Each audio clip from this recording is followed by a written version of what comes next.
28 ঘন্টায়ও শেষ হয়নি জকসু নির্বাচনের ভোট গণনা। ভিপি পদে হাড্ডাহাড্ডি লড়াই, অধিকাংশে এগিয়ে শিবির।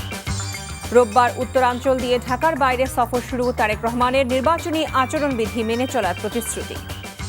দলীয় ডিসিএসপিদের অপসারণ দাবি জামায়াতের। শুধু রাজনীতি নয়, অর্থনীতিকেও গণতান্ত্রিক করবে বিএনপি। ভারতে বিশ্বকাপ না খেলার সিদ্ধান্তে অনড় বাংলাদেশ। আসিফ নজরুল। ভেন্যু পরিবর্তনের লড়াই চালিয়ে যাবে বিসিবি।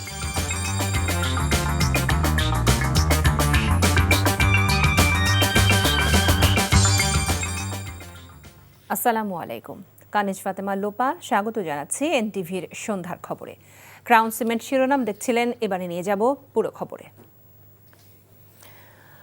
ভোট গ্রহণের 28 ঘণ্টা পরও চলছে জগন্নাথ বিশ্ববিদ্যালয় কেন্দ্রীয় শিক্ষার্থী সংসদ জকসু নির্বাচনের ফল গণনা। 39টি কেন্দ্রের মধ্যে পর্যন্ত 27 কেন্দ্রের ফল পাওয়া গেছে। এতে ভিপি পদে ছাত্রদলের সঙ্গে ছাত্র শিবির সমর্থিত প্রার্থীর হাড্ডাহাড্ডি লড়াই চলছে। তবে জিএস, এজিএস সহ বাকি পদগুলোতে এগিয়ে আছে শিবির সমর্থিত প্যানেলের প্রার্থীরা। প্রাপ্ত ফলাফল অনুসারে ছাত্রদল ও ছাত্র অধিকার প্যানেলের ভিপি প্রার্থী একেএম রাকিব পেয়েছেন 3108 ভোট, আর ছাত্র শিবিরের ভিপি প্রার্থী রিয়াজুল ইসলাম পেয়েছেন 3374 ভোট। শিবিরের জিএস প্রার্থী আব্দুল আলিম আরিফ ছাত্রদলের জিএস প্রার্থী খাদিজাতুল কোবরার অনেক এগিয়ে আছেন। জগন্নাথ বিশ্ববিদ্যালয় কেন্দ্রীয় নিয়ন্ত্রণ কক্ষ জানিয়েছে, চূড়ান্ত ফলাফল পেতে আরও সময় লাগবে। বিভাগ ফিনান্স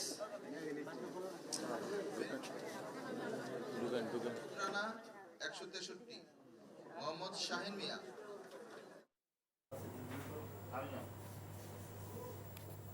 জগন্নাথ বিশ্ববিদ্যালয় ক্যাম্পাসে আছেন সহকর্মী নাজিবুর রহমান। সেখান থেকে তিনি আমাদের সাথে সরাসরি যুক্ত হচ্ছেন।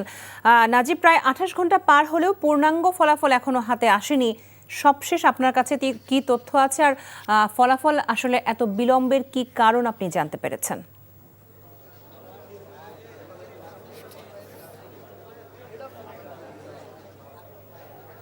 লোপা, ভোট গ্রহণের কিন্তু প্রায় 28 ঘন্টা পেরিয়ে গেছে, আর ভোট গণনার প্রায় 24 ঘন্টা হতে চললো। অর্থাৎ গতকাল মধ্যরাতে 12টার পরে কিন্তু ভোট গণনা শুরু হয়। এখনও সেই ভোট গণনা চলছে।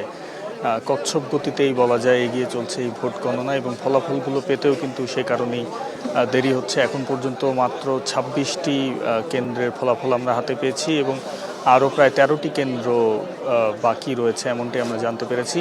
এবং সেখানে কিন্তু দেখা যাচ্ছে ভিপি পদেই একমাত্র ছাত্রদল এবং শিবির সমর্থিত যে প্যানেল রয়েছে সেই প্রার্থীদের মধ্যে একটি হাড্ডাহাড্ডি লড়াই দেখছি আমরা। দিনব্যাপী দেখছিলাম যে ছাত্রদলের প্রার্থীরা যিনি ভিপি প্রার্থী রয়েছেন তিনি কিছুটা এগিয়ে থাকলেও বিকেলের পর থেকেই কিন্তু সেই চিত্র পাল্টে যায়, এবং এখন কিন্তু শিবিরের প্রার্থী প্রায় 350 ভোটে এগিয়ে আছেন। এবং যদি জিএস প্রার্থীর যেই ভোটের ব্যবধানের কথা বলি, সেটি কিন্তু অনেক বেশি, অর্থাৎ 3000 ভোটের বিপরীতে কিন্তু 1500-এর কিছু বেশি, অর্থাৎ 1900 ভোটে পিছিয়ে আছে জিএস প্রার্থী যিনি ছাত্রদলের প্যানেলের, এবং এজিএস প্রার্থীও কিন্তু প্রায় 500 ভোটে এগিয়ে আছে শিবির সমর্থিত প্যানেলের যিনি রয়েছেন। কিছুক্ষণ আগেই রসায়ন বিভাগের ফলাফলটি আমাদের কাছে এসেছে, সেখানেও কিন্তু আমরা দেখছিলাম যে শিবির সমর্থিত যেই প্যানেল রয়েছে সেখানে তারা এগিয়ে রয়েছেন। আমরা যদি আপনাদেরকে ফলাফলটি বলি, সেখানে ভিপি প্রার্থী যিনি রয়েছেন শিবির সমর্থিত প্যানেলের তিনি 223 ভোট পেয়েছেন, এবং একেএম রাকিব পেয়েছেন 116 ভোট। জিএস প্রার্থী খাদিজাতুল কুবরা পেয়েছেন 62 ভোট, এবং আলিম পেয়েছেন শিবির সমর্থিত 227 ভোট, এবং এজিএসেও কিন্তু প্রায় 16 ভোটে শিবির সমর্থিত যিনি রয়েছেন তিনি কিন্তু এগিয়ে আছেন। সুতরাং বলা যাচ্ছে এখন পর্যন্ত গত যে 3টি বিভাগের বা 3টি কেন্দ্রের ফলাফল আমরা পেয়েছি, সেখানেও আমরা দেখছিলাম যে শিবির সমর্থিত প্যানেল এগিয়ে যাচ্ছে, এবং যতগুলো পদ রয়েছে সেখানে মাত্র 3টি পদ ছাড়া কিন্তু বাকি সবগুলোতেই শিবির সমর্থিত যে প্যানেল রয়েছে সেখানকার প্রার্থীরা এগিয়ে রয়েছেন। তবে ভিপি প্রার্থী নিয়েই কিন্তু মূলত আলোচনাটা আমরা দেখছিলাম শিক্ষার্থীদের মধ্যে, এবং সেখানে কিন্তু হাড্ডাহাড্ডি লড়াই আমরা দেখছি। আর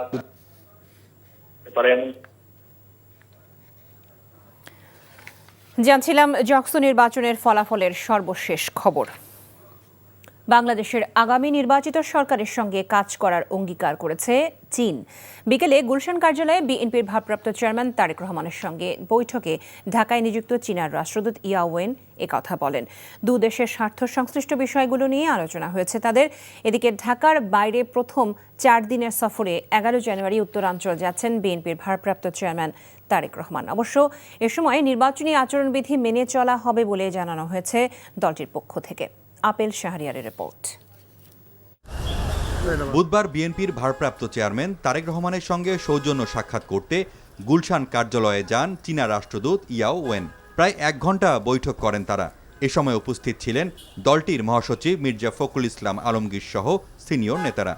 এ সময় দুদেশের স্বার্থ সংশ্লিষ্ট নানা বিষয়ে কথা হয় বলে জানান দলটির যুগ্ম মহাসচিব হুমায়ুন কবির। এই মিটিংটা বেসিক্যালি আপনার এই জিনিসগুলো মানে একটা বেসিক আপনার এক্সচেঞ্জ অফ ভিউজ অ্যান্ড প্লেজেন্ট্রিজ এবং আগামী ডেভেলপমেন্ট প্রোগ্রাম নিয়েই মানে মত বিনিময় হয়েছে। ওনারা গুরুত্ব সহকারে বিবেচনা করে তারেক সাহেবের রোল, ভারপ্রাপ্ত চেয়ারম্যান বিএনপির তারেক রহমান সাহেবের role in leading Bangladesh into the future, but it is for the people of the country to elect their next leader and Prime Minister. বিএনপির ভারপ্রাপ্ত চেয়ারম্যান তারেক রহমানের সঙ্গে আজও দলটি নেতাকর্মীদের সঙ্গে দেখা হয়। গুলশান থানা বিএনপি ও সহযোগী সংগঠনের নেতাকর্মীদের সঙ্গে কথা বলেন। তার ঢাকা 17 আসনের গুলশানের বাসিন্দাদের চাওয়া পাওয়া ও সমস্যার কথা তুলে ধরা হয়। এ সময় তিনি নেতাকর্মীদের এলাকার মানুষের উন্নয়নে তার পরিকল্পনার কথা জানান। আজকে তিনি গুলশান থানার বিভিন্ন পর্যায়ের নেতৃবৃন্দের সাথে তিনি কথা বলেছেন এবং আমাদের এখানে যারা দীর্ঘদিন ধরে গুলশান থানায় রাজনীতি করেন, আমাদের বিএনপি এবং অঙ্গ সহযোগী সংগঠনের নেতাকর্মীরা ভোটারদের থেকে যে সমস্যাগুলো ভোটাররা বলেছেন, যে গুলশানে যারা স্থায়ী বাসিন্দা বা ভোটার, সেগুলো ভারপ্রাপ্ত চেয়ারম্যানকে তারা বলেছেন যে এই সমস্যাগুলো ভোটাররা বলেছেন।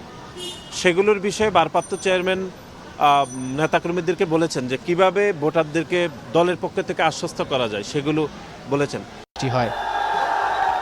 4 দিনের সফরে উত্তরাঞ্চলে যাচ্ছেন তারেক রহমান। দল থেকে জানানো হয় 11 জানুয়ারি তিনি ঢাকা থেকে বগুড়া যাবেন। পথে টাঙ্গাইলে মাওলানা আব্দুল হামিদ খান ভাসানীর মাজার জিয়ারত করবেন। সিরাজগঞ্জ হয়ে বগুড়া যাবেন।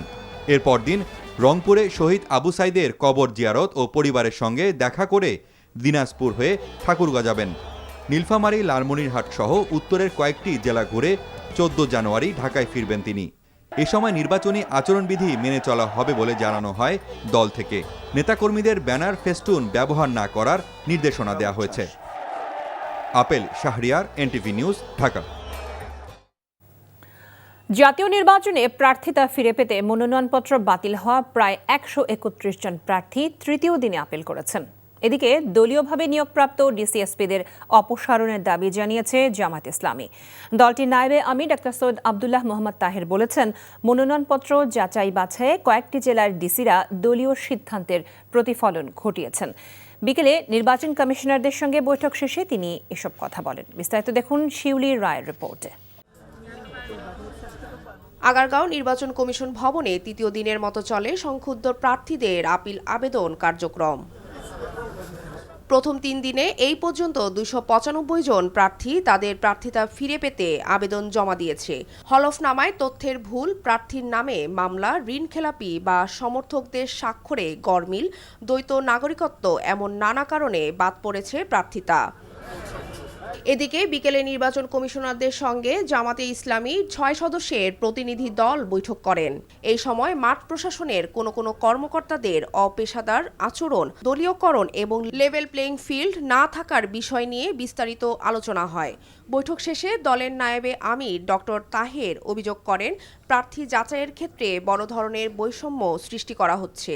বিভিন্ন জায়গায় ডিসিরা দলীয় ডিসি নিয়োগ করা হয়েছে এবং সেই দলীয় দৃষ্টিভঙ্গি থেকে তারা দেখেছে, তারা আইনকে দেখেনি। আমরা বলেছি এই ধরনের ডিসিএসপি যারা আছে তাদেরকে অপারেশন করতে হবে এবং নিরপেক্ষ ডিসিএসপিকে সেখানে নিয়োগ করতে হবে, নাহলে নির্বাচন প্রশ্নবিদ্ধ হবে।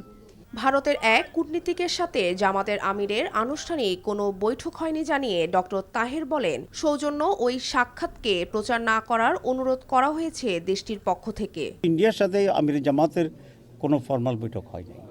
উনি যখন অসুস্থ ছিলেন তখন বহু দেশের রাষ্ট্রদূতেরা ওনাকে দেখার জন্য আসছিলেন।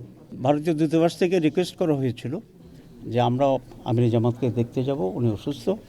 আমরা এটাতে একমত হয়েছি, কারণ একজন অসুস্থ লোককে দেখার জন্য এখানে বাধা দেওয়ার কিছু নাই।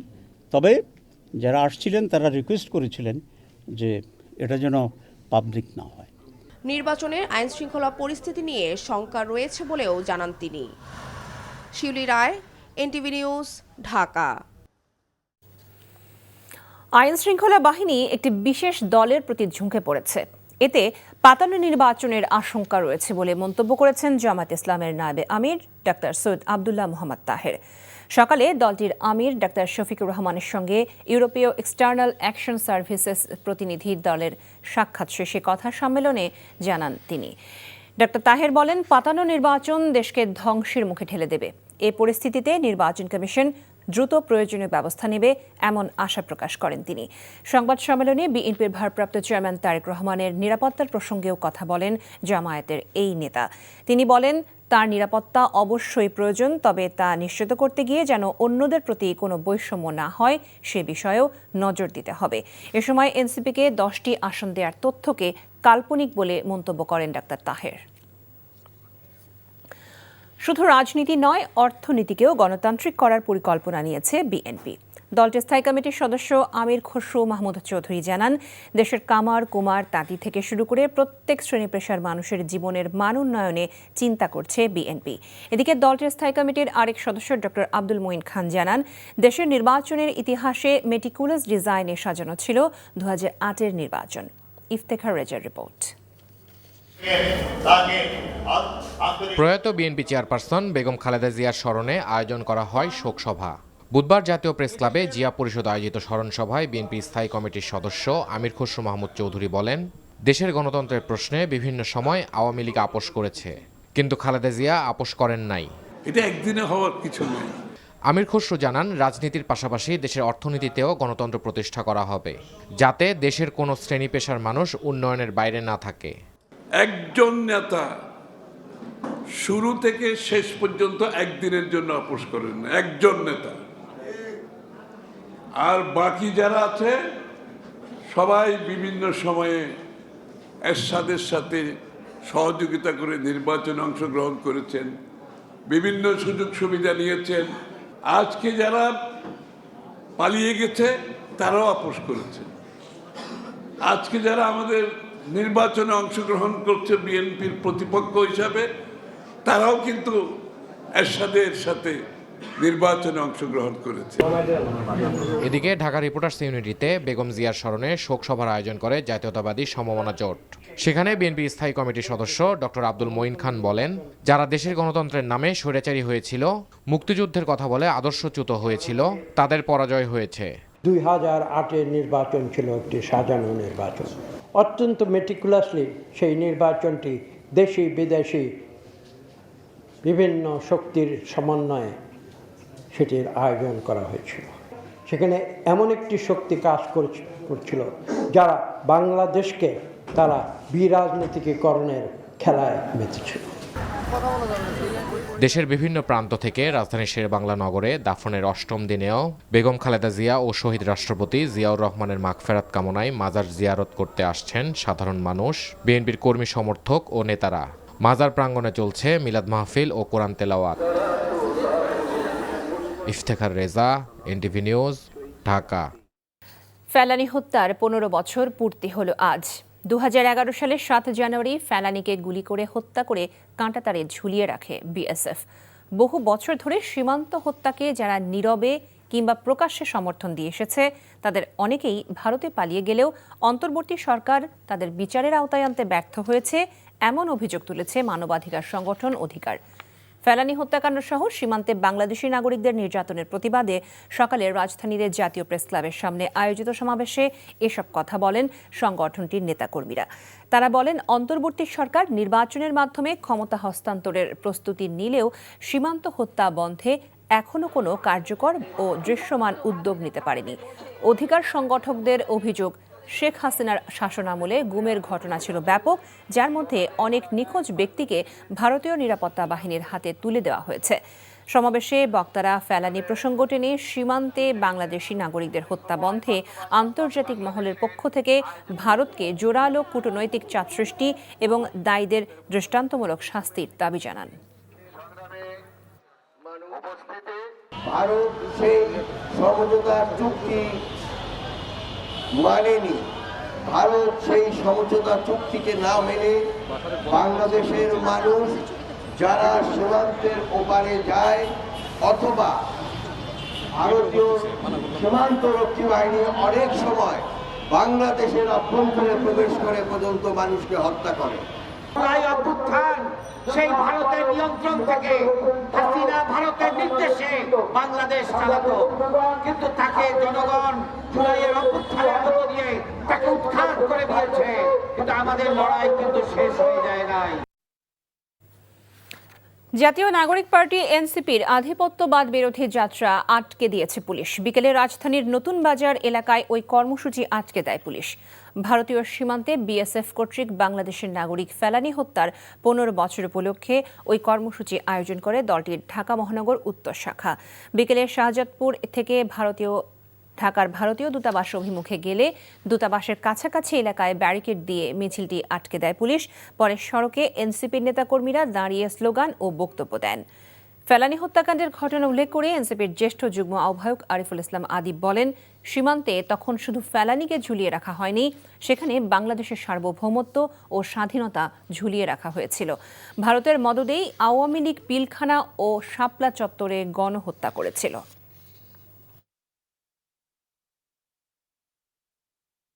বিএসএফ বাহিনী গুলি করে তাকে কাঁটাতারে ঝুলিয়ে রেখেছিল। ওই কাঁটাতারে শুধু ফেলানি ঝুলে থাকেনি, বাংলাদেশের স্বাধীনতা সার্বভৌমত্বকে তারা ঝুলিয়ে রেখেছিল। বাংলাদেশের স্বার্থ বাদ দিয়ে তাদেরকে ট্রানজিট করিডোর দিয়ে বিশ্বের কাছে বাংলাদেশকে আত্মমর্যাদাহীন জাতিতে রূপান্তর করে এই সন্ত্রাসী আওয়ামী লীগ। রাজধানী ঢাকার বিভিন্ন এলাকায় গৃহস্থালির গ্যাসের সংকট শীঘ্রই দূর হচ্ছে না, ফলে নাগরিক ভোগান্তি দূরীকরণের কোনো আশ্বাসও নেই কর্তৃপক্ষের। তিতাস কর্তৃপক্ষ বলছে, দেশের অর্থনীতিকে প্রাধান্য দিয়ে আগে শিল্প, বিদ্যুৎ ও সার কারখানায় গ্যাস সরবরাহ করা হচ্ছে। পাশাপাশি অবৈধ সংযোগ ও চাহিদার তুলনায় সরবরাহ কম থাকায় গ্যাসের চলমান সংকট তৈরি হয়েছে বলে জানিয়েছে সংস্থাটি। আরাফাত ইসলামের রিপোর্ট। এক সপ্তাহেরও বেশি সময় ধরে রাজধানীতে চলছে এলপিজির সংকট। এলাকার খুচরা দোকানগুলোতে মিলছে না সিলিন্ডার। অনেক খোঁজাখুঁজির পর সন্ধান পেলেও গুনতে হচ্ছে নির্ধারিত দামের চেয়ে 700 থেকে 800 টাকা বেশি। আগে তো গ্যাস সিলিন্ডারে ফোন দিলে বাদে গ্যাস আসে না, বাসায় দেওয়া যেত, আর এখন গ্যাস সিলিন্ডারে ফোন দিলে বাদে এখন বলে কোনো গ্যাসই নাই। এদিকে পাইপলাইনে সরবরাহকৃত গ্যাসের সংকটও তীব্র আকার ধারণ করেছে। দিনের বেশিরভাগ সময়ই রাজধানীর অধিকাংশ এলাকায় গ্যাস পাচ্ছেন না তিতাসের গ্রাহকরা। এতে ব্যাহত হচ্ছে বাসাবাড়ির রান্নার কাজ।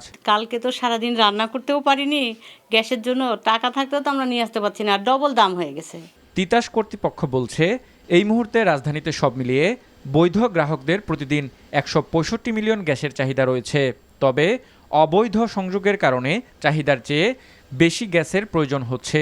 এমন প্রেক্ষাপটে সরকারি নির্দেশনা অনুযায়ী অগ্রাধিকার ভিত্তিতে শিল্প সংশ্লিষ্ট খাতে গ্যাস সরবরাহ করা হচ্ছে বলে জানিয়েছেন তিতাসের মহাব্যবস্থাপক প্রকৌশলী কাজী সাইদুল হাসান। ঢাকার প্রচুর পরিমাণে অবৈধ গ্রাহকদের কারণে বৈধ গ্রাহকরা গ্যাস থেকে বঞ্চিত হচ্ছেন। আরেকটা কারণ হলো ঢাকার কিছু কিছু এলাকায় নেটওয়ার্ক আপগ্রেডেশনের প্রয়োজন আছে। তবে যেটার একটা প্রকল্প আমরা অলরেডি মিনিস্ট্রিতে বেশ কয়েকবার পাঠিয়েছি এবং পরিকল্পনা কমিশনও পাঠিয়েছি। সরকার থেকে সেটা এখন পর্যন্ত অনুমোদন পাইনি আমরা। তবে নতুন গ্যাসকূপ খনন করা সহ পাইপলাইনের সংস্কার করা না গেলে খুব দ্রুত আবাসিক খাতের গ্যাসের সমস্যার সমাধান। 2026 সালের যে চাহিদা, যে সাপ্লাইয়ের বিষয়ে পেট্রোবাংলা আমাদেরকে যে জিনিসটা দেখাচ্ছে, তারা কিন্তু আমাদেরকে সাপ্লাই কিন্তু খুব বেশি বাড়াতে পারছে না। এটার কারণ হলো লোকাল যে গ্যাস ফিল্ডগুলো আছে সেগুলো ডিপ্লিটেড অবস্থায় আছে। সেই অনুপাতে এলএনজি কিন্তু সেই পরিমাণ কিন্তু বাড়ানো যাচ্ছে না, কারণ আমার দুটো এফএসআরইউর মাধ্যমে কোনোভাবেই মানে 1100-র বেশি গ্যাস কোনোভাবে আনা যায় না। 1100 পারা যায় না, আসলে 1000 ম্যাক্সিমাম আনা যায়। কিন্তু থার্ড এফএসআরিও না হওয়া পর্যন্ত, যেটাকে সরকার ফোর্থ এফএসআরিও নাম দিচ্ছেন, সেটা না হওয়া পর্যন্ত কিন্তু এলএনজি থেকে আর গ্যাস বাড়ানোর কোনো সুযোগ নাই। এটাও কিন্তু আগামী বছরের 2026-এর ভিতরে ফোর্থ এফএসআরির কাজ শেষ হবে বলে আমার আশা করছি না। সো এই বছর 2026 সালেও আবাসিক গ্রাহক প্রান্তে তার সমাধানের খুব একটা আশা আমি দেখছি না। হবে না বলে মনে করছেন তিনি। আরাফাত ইসলাম, এনটিভি নিউজ, ঢাকা। সারা দেশে বেড়েছে শীতের তীব্রতা। বিশেষ করে উত্তরাঞ্চলের বেশিরভাগ জেলায় মৃদু শৈত্যপ্রবাহ বইছে। দেশের সর্বনিম্ন তাপমাত্রা ছিল নওগাঁয় 6.7 ডিগ্রি সেলসিয়াস। তাপমাত্রা আরও কমতে পারে বলে জানিয়েছে আবহাওয়া অফিস। বিস্তারিত দেখুন জীবন আহমেদের ডেস্ক রিপোর্টে। কনকনে শীত আর হিমেল বাতাসের সাথে ঘন কুয়াশা। উত্তরাঞ্চলের চিত্র এমন। সকাল থেকে সন্ধ্যা পর্যন্ত কুয়াশার চাদরে ঢাকা থাকছে চারদিক। বিকেলে শীতের তীব্রতা বাড়তে থাকে, মাঝে মধ্যে বৃষ্টির মতো কুয়াশা ঝরছে। নওগাঁয় চলছে শীতের দাপট। প্রতিদিনই কমছে তাপমাত্রা। দেশের সর্বনিম্ন তাপমাত্রা রেকর্ড করা হয়েছে এ জেলায় 6.7 ডিগ্রি সেলসিয়াস। বিপর্যস্ত জনজীবন। এরপরে রয়েছে চুয়াডাঙ্গা। তাপমাত্রা রেকর্ড করা হয়েছে 6.9 ডিগ্রি সেলসিয়াস। দেখানি সূর্যের রাস্তাঘাটে মানুষের উপস্থিতি কমেছে। ছিন্নমূল মানুষগুলোর দুর্ভোগের যেন শেষ নেই। যশোরের মৃদু শৈত্যপ্রবাহের দাপট চলছে। জেলায় আজ সর্বনিম্ন তাপমাত্রা রেকর্ড করা হয়েছে 7 ডিগ্রি সেলসিয়াস। সবচেয়ে বেশি বিপাকে পড়েছেন শ্রমজীবী ও খেটে খাওয়া মানুষগুলো। এরকম শীতে মানুষ কিভাবে বাঁচতেছে, কিভাবে বের হবে, চলাফেরার জনজীবনে খুবই ব্যাঘাত ঘটছে। গতবারের তুলনায় এবার একটু আনুমানিক বেশি শীত পড়তেছে, আর এই শীতের কারণে আমাদের কোচিং এ যাওয়াটা সো টাফ হয়ে যাচ্ছে। এই শীতে মনে করেন বাচ্চাদের সর্দি কাশি, বড়দেরও সর্দি কাশি, খুব কষ্টকর অবস্থা একটা। ফজরের নামাজে অনেক কষ্ট, সেখানে অনেক ঠান্ডা, তারপরে কুয়াশা। মৌলভীবাজারে কয়েকদিন থেকে জেঁকে বসেছে শীত। শ্রীমঙ্গলে সর্বনিম্ন তাপমাত্রা 8.6 ডিগ্রি সেলসিয়াস।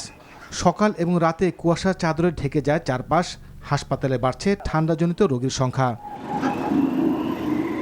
এদিকে শীতে কাবু কুষ্টিয়াবাসী। কনকনে শীত আর হিমেল বাতাসে বিপর্যস্ত জনজীবন। দুর্ঘটনা এড়াতে যানবাহন চলছে হেডলাইট জ্বালিয়ে। ঠান্ডায় ভাড়া পাওয়া যাচ্ছে না, একদম ফাঁকা আসতেছি ফাঁকা ফাঁকা, লোকজন নাই। এমন একটা ঠান্ডা বেরোনো যাচ্ছে না, একদম গা হাত পা সব শিথিল হয়ে যাচ্ছে। যে কুয়াশা, এর মধ্যে কোনো কাজ নয়। এই 7 দিনের মধ্যে একদিন কাজ করে, তাতে আমাদের চলে না। এত ঠান্ডা লাগতেছে, মানুষ কাজ করাবি কিভাবে, কাজ করাবি? ঠান্ডা শীতে যদি কষ্ট করে যদি কাজ না হয়, মনটা খারাপই লাগে। নোয়াখালীতে শীতের তীব্রতা বেড়েছে, প্রতিদিনে কমছে তাপমাত্রা। মোংলায় বেড়েছে শীতের প্রকোপ। এছাড়া সিরাজগঞ্জ, নাটোর, দিনাজপুর সহ সারা দেশে কমছে তাপমাত্রা। Jibon Ahmed, NTV news desk.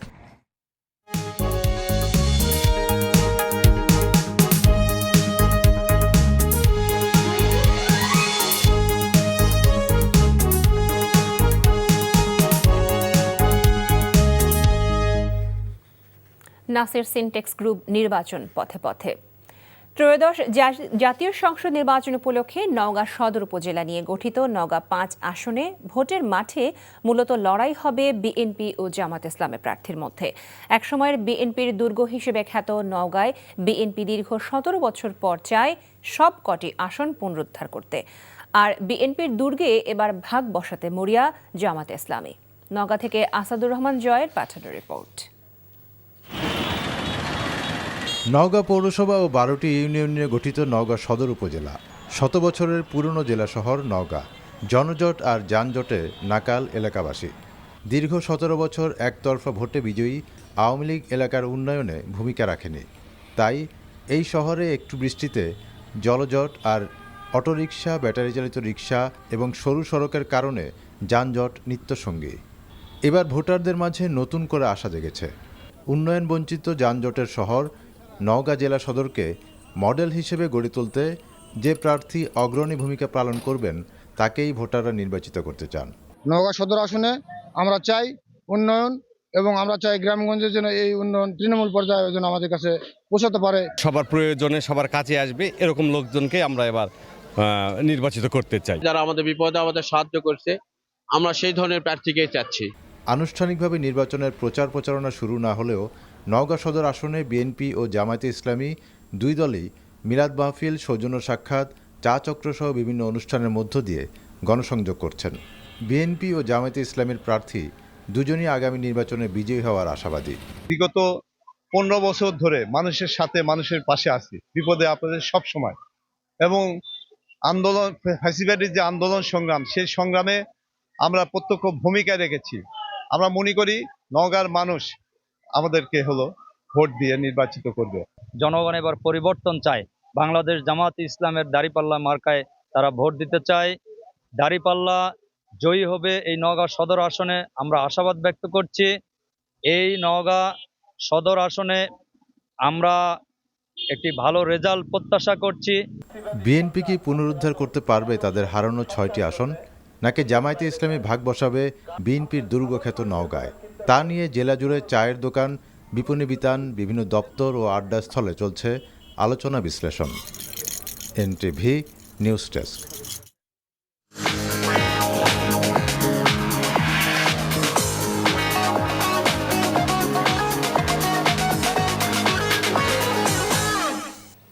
Mercantile bank অর্থনীতির খবর।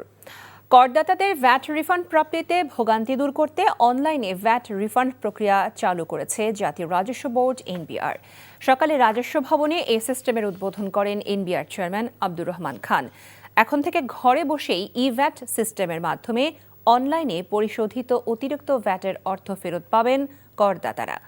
অনলাইনে আবেদনের প্রেক্ষিতে বাংলাদেশ ব্যাংকের মাধ্যমে সরাসরি করদাতাদের ব্যাংক অ্যাকাউন্টে অর্থ ফেরত দিয়ে তা মোবাইলে মেসেজ পাঠানোর মাধ্যমে নিশ্চিত করা হবে। পর্যায়ক্রমে আয়কর ও কাস্টমস শুল্ক সহ অন্যান্য করের রিফান্ডও এই অনলাইন পদ্ধতির আওতায় আনা হবে।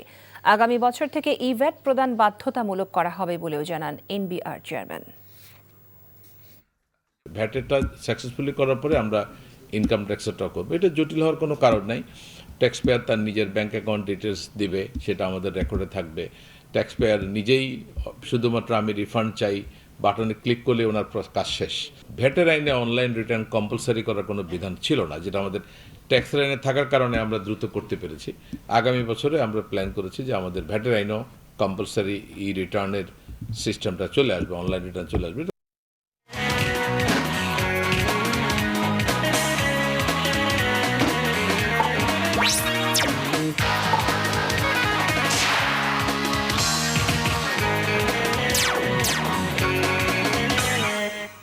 ইস্পাহানি মির্জাপুর খেলার খবর।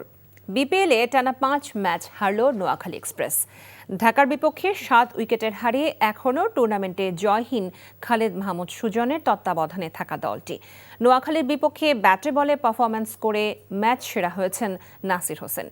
এদিকে দিনের দ্বিতীয় ম্যাচে চট্টগ্রামের দেওয়া 199 রানের লক্ষ্যে ব্যাট করছে সিলেট। নিলয় মজুমদারের ডেস্ক রিপোর্ট। গত এনসিএল টি20 টুর্নামেন্টের সেমিফাইনালেও খেলেছিলেন ম্যাচ জয়ী এক ইনিংস। এবার নোয়াখালীর বিপক্ষে ব্যাটে বলে পারফর্ম করে ঢাকাকে ম্যাচ জেতালেন নাসির হোসেন। চলতি বিপিএলে ব্যাট হাতে করলেন দ্রুততম অর্ধশতক। মাত্র 21 বলে 50 রানের গন্ডি স্পর্শ করা নাসির শেষ পর্যন্ত অপরাজিত ছিলেন 50 বলে 90 রান করে। এই ইনিংস খেলার পথে হাঁকিয়েছেন 14টি 4 ও 2টি 6। ব্যাটে 90 ও বল হাতে 1 উইকেট শিকার করে ম্যাচ সেরা হয়েছেন নাসির। মাত্র 134 রানের লক্ষ্যে ঢাকা 3 উইকেট হারালেও নাসিরকে যোগ্য সঙ্গ দিয়েছেন ইমাদ ওয়াসিম। 16 বলে 29 রান করে অপরাজিত ছিলেন এই অলরাউন্ডার। তবে নোয়াখালী দুঃস্বপ্ন অব্যাহত রয়েছে এই টুর্নামেন্টে। এদিনও 100 রান করাও কঠিন হয়ে পড়েছিল নোয়াখালীর জন্য। তবে 2 বিদেশির ব্যাটিংয়ে 134 রানের লক্ষ্য দাঁড় করাতে সক্ষম হয় দলটি। 36 বলে 47 রান করেন হায়দার আলী, নবীর ব্যাটে আসে 42 run. Niloy Majumdar, NTV sports desk. খবর শেষ করছি, তবে যাবার আগে ক্রাউন সিমেন্ট শিরোনামগুলো জানাবো আরও একবার। 29 ঘন্টায়ও শেষ হয়নি জকসন নির্বাচনের ভোট গণনা। ভিপি পদে হাড্ডাহাড্ডি লড়াই, অধিকাংশে এগিয়ে শিবির। রোববার উত্তরাঞ্চল দিয়ে ঢাকার বাইরে সফর শুরু তারেক রহমানের। নির্বাচনী আচরণবিধি মেনে চলার প্রতিশ্রুতি। দলীয় ডিসিএসপিদের অপসারণ দাবি জামায়াতের। শুধু রাজনীতি নয়, অর্থনীতিকেও গণতান্ত্রিক করবে বিএনপি। ভারতে বিশ্বকাপ না খেলার সিদ্ধান্তে অনড় বাংলাদেশ। আসিফ নজরুল, ভেন্যু পরিবর্তনে লড়াই চালিয়ে যাবে বিসিবি। এই ছিল সন্ধ্যার খবরে। এই খবরের ভিডিও সহ আপডেট জানতে ভিজিট করুন এনটিভি অনলাইন www.ntvbd.com। এছাড়াও এনটিভির জনপ্রিয় সব অনুষ্ঠান ও খবরের আপডেট জানতে ভিজিট করুন আমাদের ইউটিউব ও ভেরিফাইড ফেসবুক পেজ। রাত 10:30টায় রাতের খবর দেখার আমন্ত্রণ জানিয়ে বিদায় নিচ্ছি। সবাইকে ধন্যবাদ এতক্ষণ সাথে থাকার জন্য।